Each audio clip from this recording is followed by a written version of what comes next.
কোথায় আছো তোমরা? আমি এই তো বের হয়ে গেছি অলরেডি, একটু ওয়েট করো, আমি আসছি।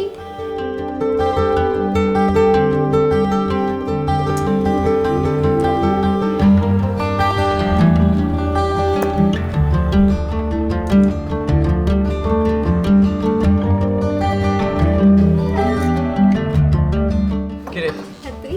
কোথায় যাচ্ছিস? আমি তো কলেজের কাজে যাচ্ছি। তোকে দেখি প্রত্যেক দিনই ডেলি তাড়াহুড়ো করে বের হচ্ছিস, কোথায় যাচ্ছিস, কার সাথে মিশছিস কিছুই তো জানি না। আরে ভাইয়া, এত টেনশন করে কি হয়েছে? আমি এখন বড় হয়েছি না, আমার কলেজ ছুটির পর ফ্রেন্ডসদের সাথে ঘোরাফেরা করতে চাই, খাওয়া দাওয়া করতে চাই, চিল করতে চাই। এত টেনশন করিস না, থাক তাহলে, বাই।